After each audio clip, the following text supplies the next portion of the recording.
这是哪儿啊？不是说李岩将军召见吗？这是李岩将军的蝶叶，李岩将军在养心斋等你。真没想到南郑还有这么精致的宅院。喜欢吗？那还用说？喜欢的话，柳姑娘将来也可以搬进来。真的？当然，我冯英为什么要骗你？谢谢凤草院，小女很开心。你疯了你！这会害死我的头脑。小女知错了。放轻点。小女只是不知道该如何感谢凤草院，草院千万莫见怪啊。你只要以后将看到的、听到的玩给我透点风，那便是感谢了。放心，小女知恩图报，永远都是凤草院的人。你要是不想死，这些话只能放在心里，绝不能放在嘴边儿。小女记住了。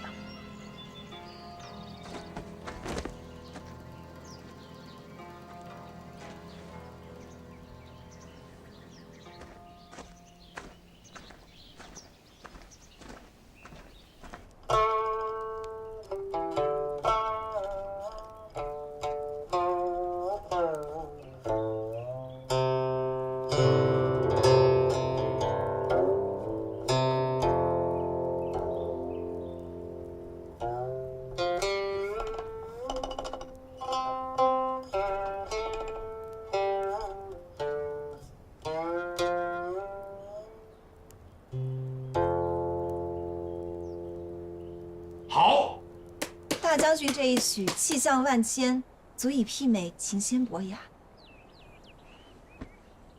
高山流水，天下无双。柳姑娘，哎呀，柳姑娘是本将军的方外之交，不必多礼啊！快快请起，来，请起。谢将军。少卿，请。少卿啊，今晚小酌，我找你有点事儿。啊，来，哦，属下厢房恭候。刚好外县邮销弄了一些山珍回来，这山汤不会弄，我去看看，别糟蹋了。那就快去吧。来，柳姑娘，请。来，请坐吧。小女不敢。啊，这又如何呀？坐吧。谢将军。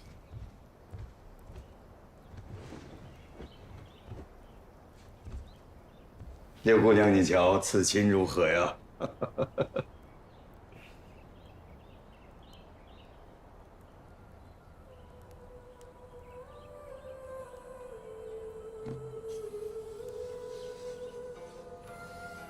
倘若柳姑娘钟情于此情，不妨弹奏一曲。这是将军的神品，小女岂敢亵渎。啊，这又如何呢？这宅子里所有的东西，你都可以随便使用。前次听了姑娘雅奏，不禁感怀于心呐。言特为柳姑娘赋诗一首。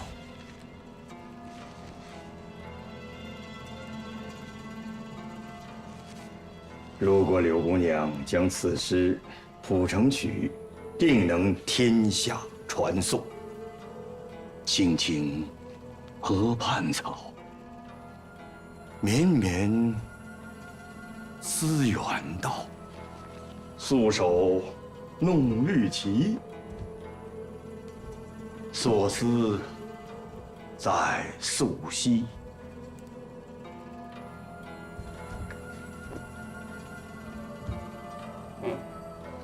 知音能寄人，辗转似飘蓬。所幸一红颜，哭丧转风春。写的真好。将军文武双全，不愧为蜀汉栋梁。这诗中的红颜知己，便是柳姑娘。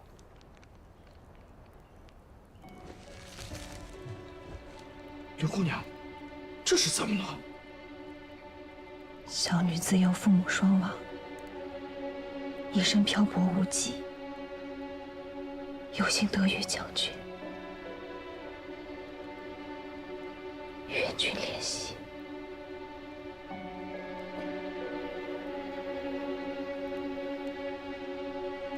柳姑娘，除非山无棱，江水为竭，言绝不辜负柳姑娘。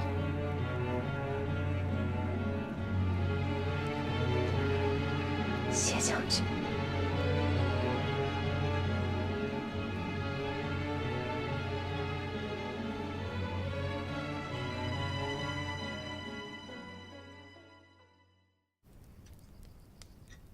朱龙言让整个朝廷震动，成都那边也是很关注的。是啊，高堂炳绝对不会单枪匹马。朝廷赦免了冯曹院的失察之罪，看来也是不希望牵连太广。这就不是你我应该关心的。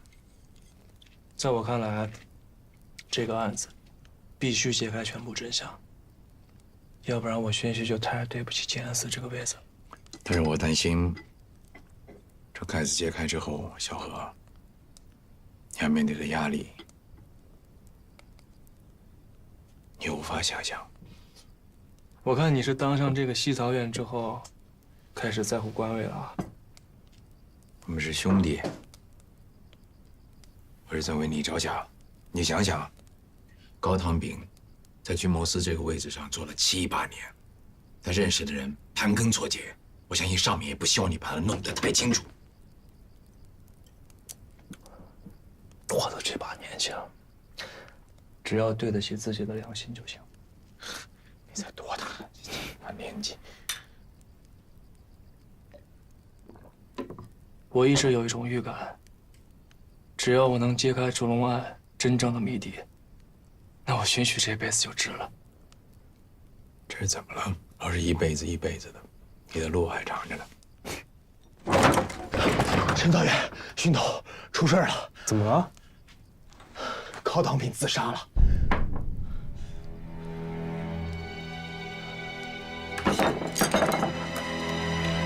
将军请。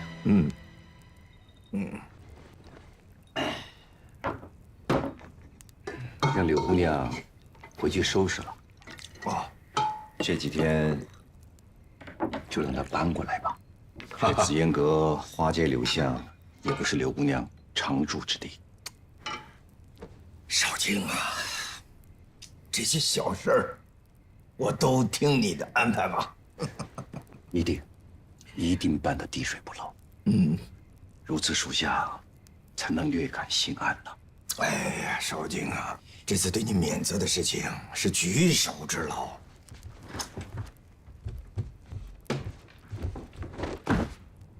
在大将军是举手之劳，但在属下却是救命之恩呐。属下虽然愚鲁，但是在知恩图报这上绝不含糊。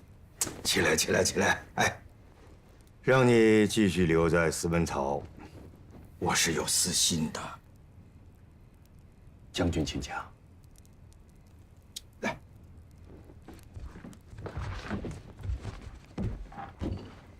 此番成都朝会，我以那诸葛孔明已势同水火，迟早决裂。将军放心，继而上了将军的船，这条命都是将军给的，不管是刀山火海，在下绝不敢辞。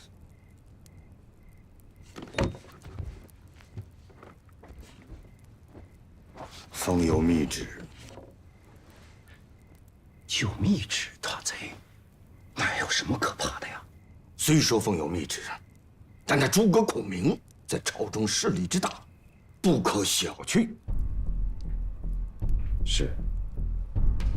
这说起来，我大汉这类文武班底除了本地的氏族门阀，大多都是丞相带出来的。所以呀，这次行动必须做得毫无痕迹。既要明正其欺君之罪，还不能看出来是我们在使绊子。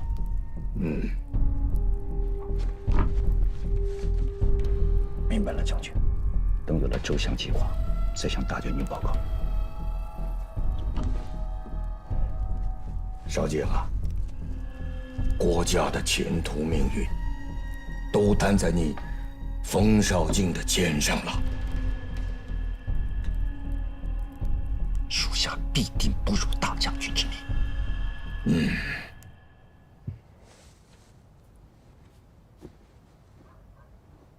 昨夜右氏晚饭后，并没有人来过，直到亥时茶叶，才发现高唐并气断身亡。不可能，绝对不可能！凶器是桌角上的一块木片。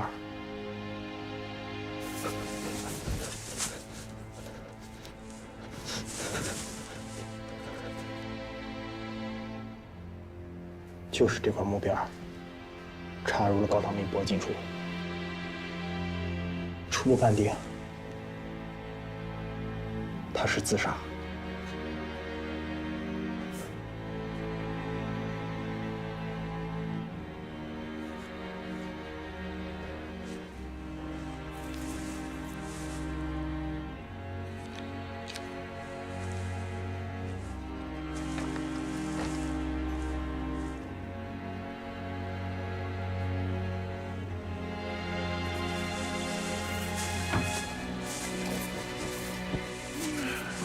小何，别丧气，其实未必不是一件好事啊。真的。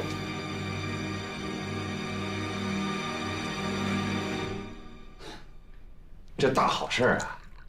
像孝和这么查下去，这司里面原本就有各种议论。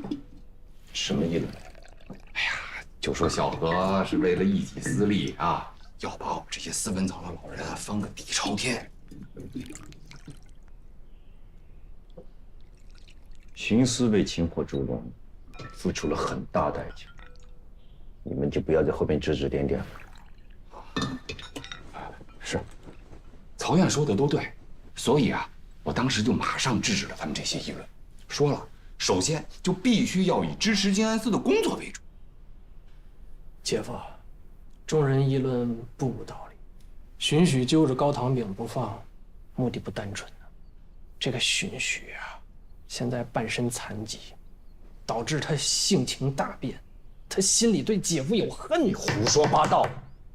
没有，这实话。好了，回去都别乱说，我回头找萧何单独谈谈。怎么样？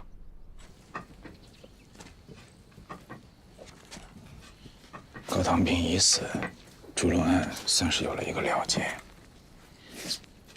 司职，这个案子牵连很多，没那么简单。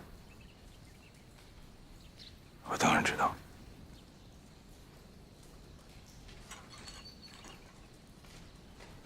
先按自杀结案，对你有利，听我的。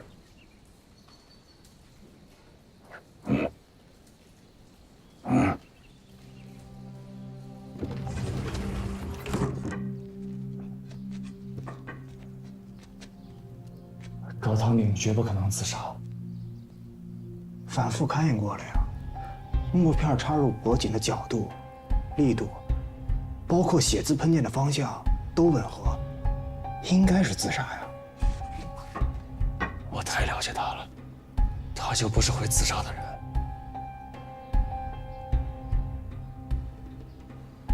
木片是从暗角抠下的，可他的手太干净，甚至没有破损，所以木片肯定不是他自己抠下来的。即便如此，凶手肯定也会搞出很大的动静。高唐明怎么可能坐以待毙呢？这也说不通啊！没有。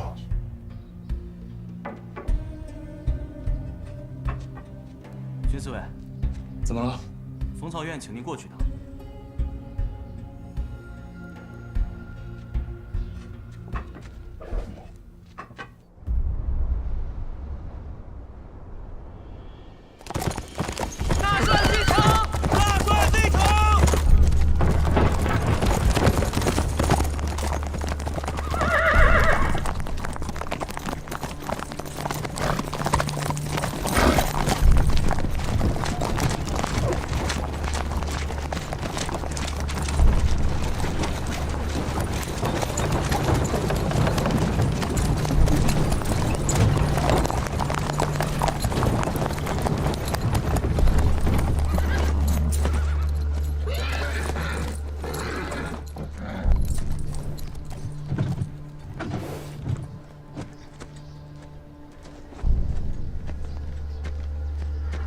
叔父，你来了。西蜀将发生重大变故，我必须亲至。我给你介绍个朋友。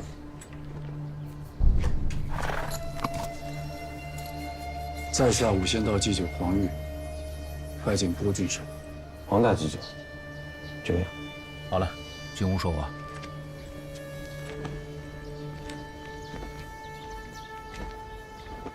陈宫已经掌握司文曹大权了吗？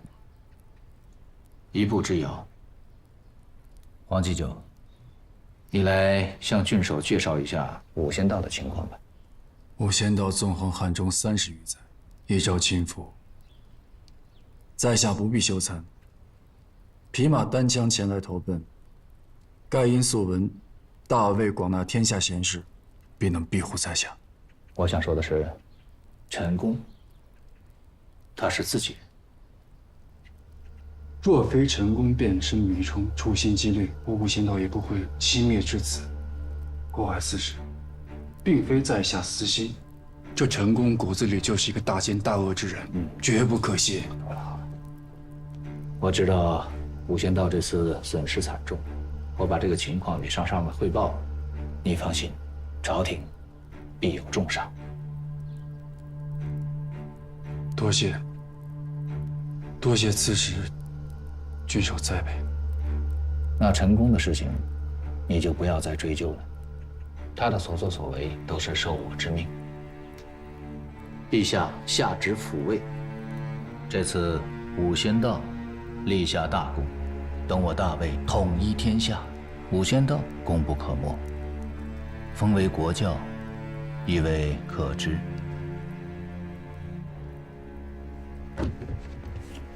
陛下雷家海内，无远弗届。陈黄玉遵旨。坐吧。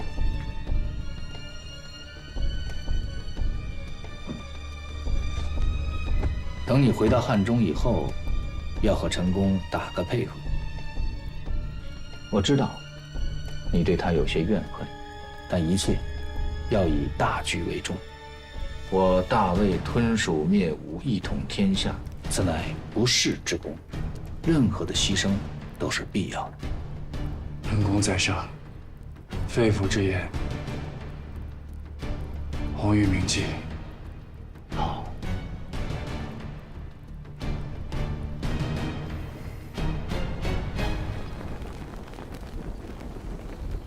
李岩将军不在府中，请曹院去将军书房等候。啊。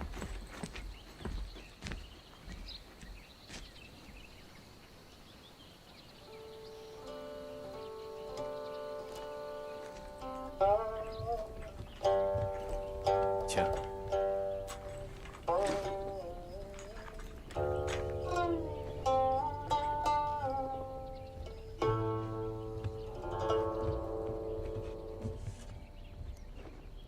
柳姑娘，好久不见，陈曹院。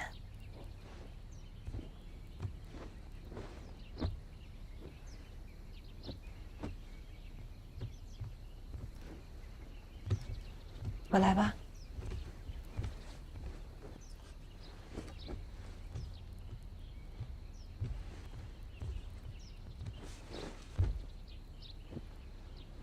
此处隔墙无耳，可谈正事。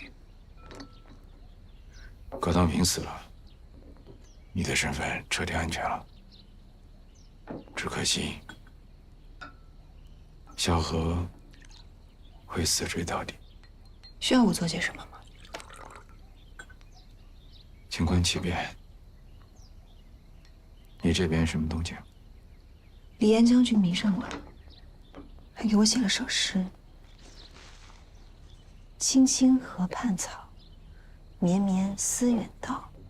素手弄绿旗，所思在素溪。这是他的亲笔。真有雅兴啊！我先收下了，未来控制和要挟他的证据。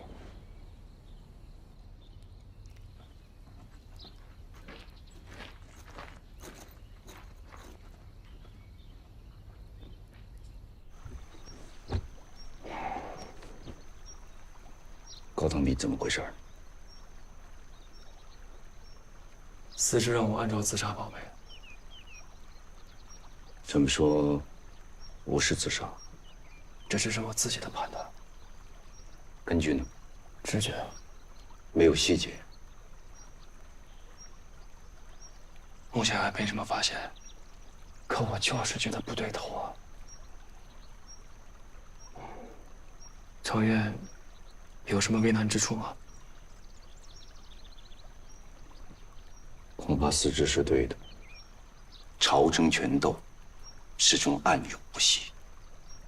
此番诸葛丞相再度北伐，司文曹必须稳定，这是大局。可案子就是案子，倘若搁置，恐怕将来会酿成大祸呀。千里之堤，回蚁穴。这点我能不知道吗？高堂炳就是很好的例子。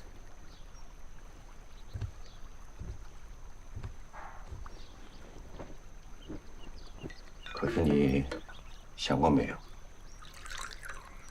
他高堂炳在司文曹的资历比你萧何还大，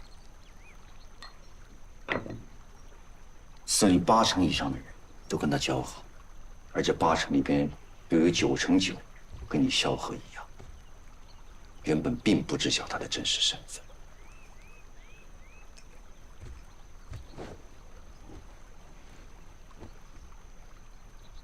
烛龙暗破，司里多少人人心惶惶。这种状态下，对曹魏的情报工作根本无法展开，就连基本的情报搜集汇总都受到了影响。丞相此番北伐是上了出师表的，一旦再度失败，后果堪虞。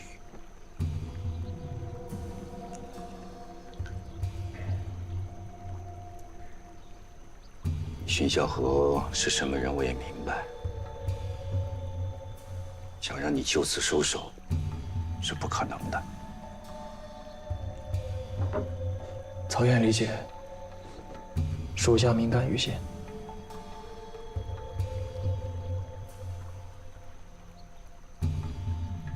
行吧，你按你的思路走。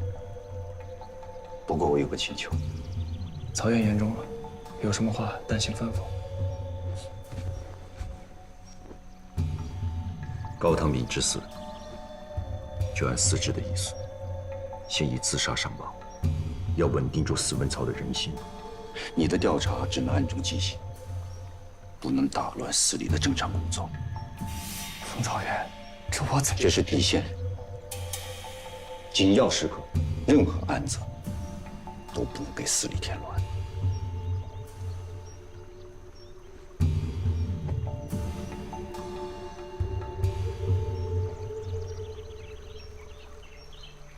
这几日一定要拿下冯英。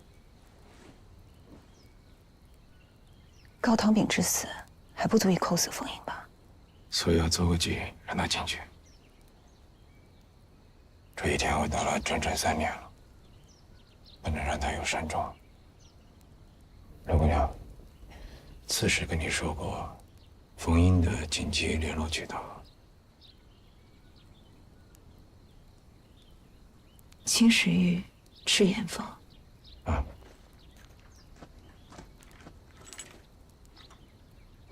李岩将军已回府，请陈曹院稍等。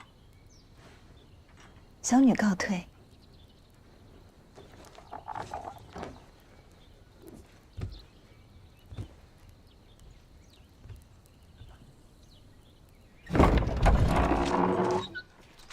秦德，姐夫，杨长史来了。人呢？在书房。门口把着点。明白，姐夫放心。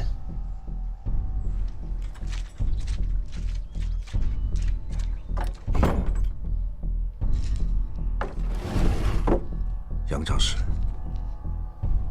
少卿，你来了。这会儿我想你也该来了。丞相把我解禁，2次北伐马上就要开始。知道。我一会儿要去给李元将军做个汇报。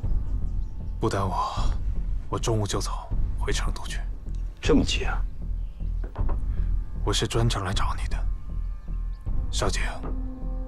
我们的局布了这么久，该收网了。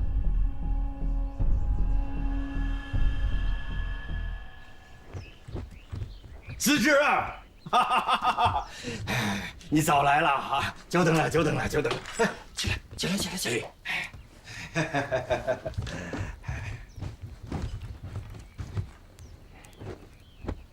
哎，坐呀，坐。恩师，刚才我听了柳云姑娘弹的《孔雀东南飞》，真是天籁。不俗啊！没想到，你这刀光剑影的侠士，居然也能听懂琴曲中的奥义啊！汗颜，汗颜。不知道恩师让我来有什么事项？这音律呀，其实就跟你们斯文曹琢磨的人心一样，越是琢磨，越觉得深不可测。恩师高情雅致，人所不及。中午就别走了，留下来在这吃饭。啊，冯英也来，我找你们俩有点事儿。哎，谢定案以来，郭淮启动了清兵计划，盗取弩弓等等，只是障眼法，目的在于控制我上层，尤其是李岩将军。我们借力打力，反间清平，让他们的计划逐一得逞，连我自己都成了李岩的心腹。当时你帮我卖了，我就知道这一切都在按照你的计划在走。可我自己也在迟疑啊。丞相是不知情的，我们这连环计要牵扯到很多人，这计划本身就是个非常手段，见不得光。一旦暴露，李岩绝不会让你我2人全身而退，恐怕最后死无葬身之地吧。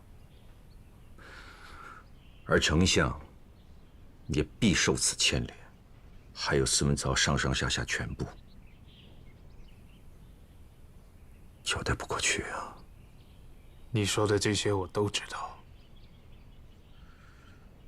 但眼下我们只能险中求胜。想要扳倒李岩，这是唯一的机会。既然他现在已经伸出手了，那我们就得顺势把他送进去。这事关重大，决心必须要下。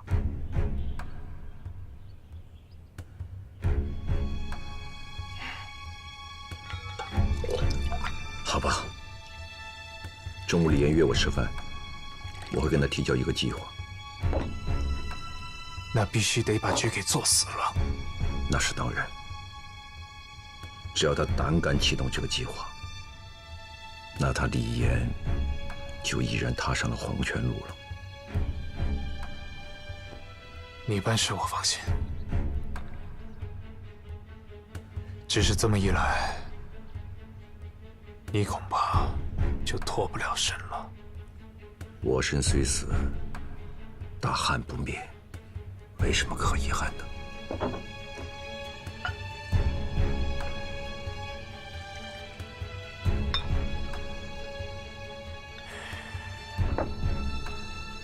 还有什么事是需要我协助解决的？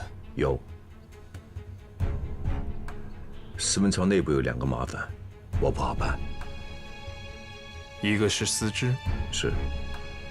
哎，司之那边的事儿，不过是10年前的复仇旧账，到时候找个机会跟他说开就是了。还有一个是什么？是小何，他对案子追得太紧，比我安排的步骤要快。高堂炳的死，他抓着不放，很快就会查到我身上来。我怕我撑不到最后那一刻。不让查？准确的说，是先按自杀报备，只能暗中调查。司里人人内行，稍有动作，必定走漏风声，这怎么查？你再给我讲讲高堂炳出事现场的情况。昨天晚上是我在司里轮值。来入册了啊！亥时跟子时交接的时候，按照守卫规定，有2个人在巡查。入册了。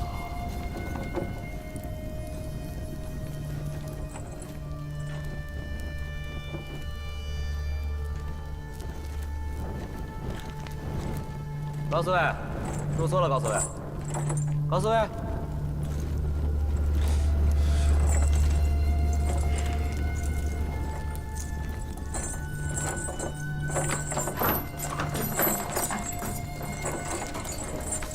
高司卫，高司卫，糟了！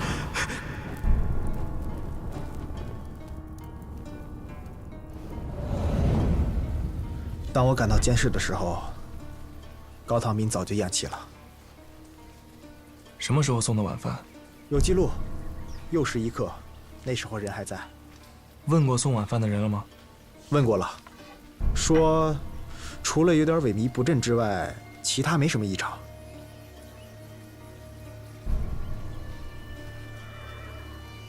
那就是说，无论是自杀还是他杀，案情都发生在酉时1刻至亥时末。对，就在这2个半时辰里。这段时间里，监室没有人出入过。高堂炳是重刑犯。必须有2把钥匙才能打开监室最后一道栅栏。想要私自潜入不留痕迹，简直比登天还难。少卿，大事拜托。放心吧，魏公。告辞。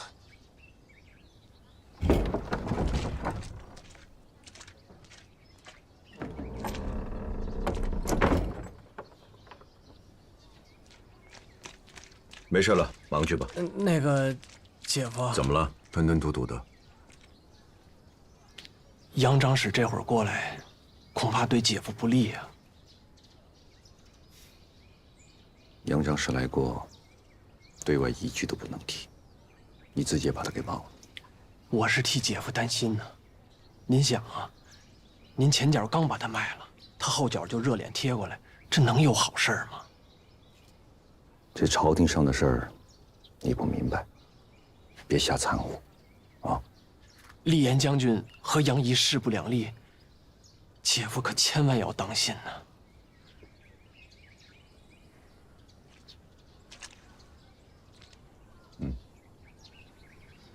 我明白。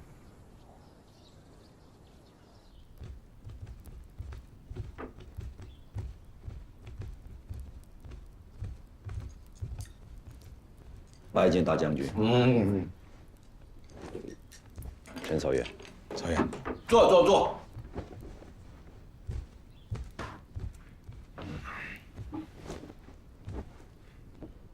少卿，你到晚了。司里有点急事处理一下，耽误了点时间。丞相北伐在即，本将军奉有密旨，要点此前已经向少卿交代了。少卿啊，你有什么想法，说说看吧。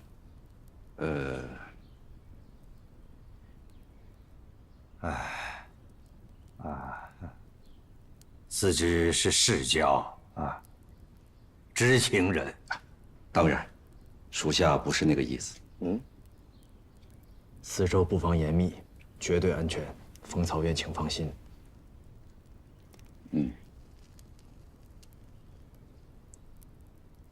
前次大将军向属下交代，这次行动必须完成2个目标。一，丞相北伐，虚耗国力，以动摇国本。圣上密旨令其败于无形。2，行动本身不能牵涉到大将军身上，否则一旦失败，则是画虎不成反类全矣。少卿，你概括得很好嘛！啊，那题目出的这么难，封草院，你有良策吗？大将军出的题目，再难也得接下来审。少卿，你此话的意思是，已经胸有成竹了？此计是个连环计，可以分3步走。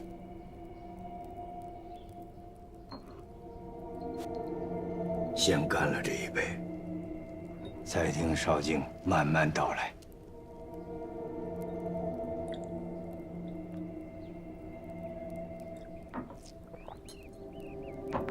这计划说起来是分3步，但要点只是4个字：借刀杀人。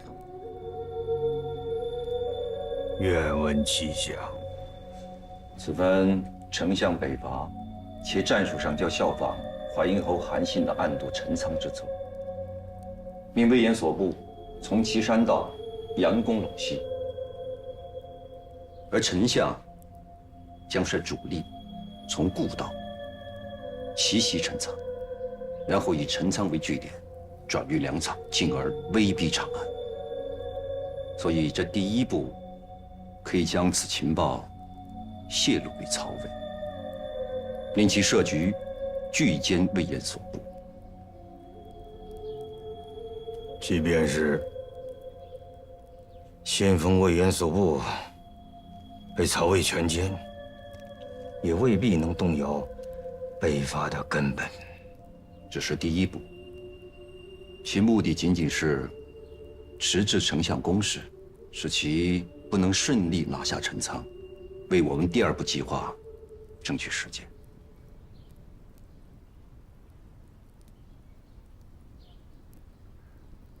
但是，此计要实施，有2个难点啊。你说，其一，丞相北伐，暗度陈仓，是绝密计划。蜀魏情报传递环节众多，途中万一被我方截获，一旦逆向追查，很快会查到这个源头。恩师，你要面对通敌大罪啊。其二，蜀魏情报系统错综复杂，真真假假。封曹院，你又如何能保证曹魏高层相信我们送出去的这个情报是真的？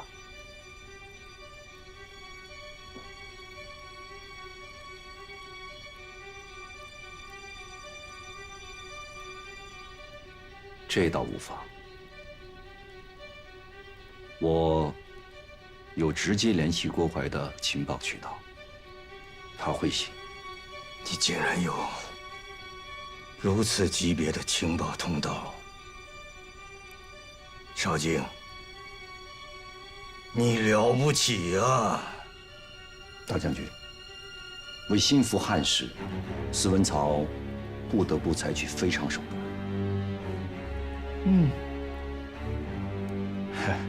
是。那封曹院如果能把情报直接送到郭淮的案头，此计可行。第2步就要倚重大将军之手了。先帝曾令大将军长期驻守江州，以挡东吴。哦，封曹院，你要借的这把刀是东吴啊？此职是内行人，一点便通。这借刀杀人的第2步，大将军可派心腹之人假扮吴军，袭击我关卡哨位，切断吴蜀商道，然后再散布东吴犯境的流言，制造出一场我大汉将面临2线作战的惊天危机。可是，东吴已经答应了丞相，攻打曹魏。吴主孙权率大军亲临宛城，怎么可能呢？兵不厌诈。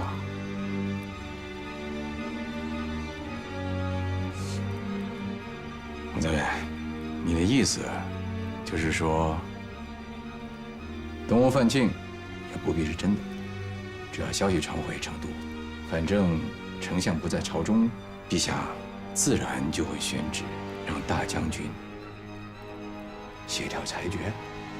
对，必定如此。一旦如此，本将军即可以备战东吴为由，撤掉粮草，发往东吴前线，伏地抽薪。这是谋逆呀！将军明鉴。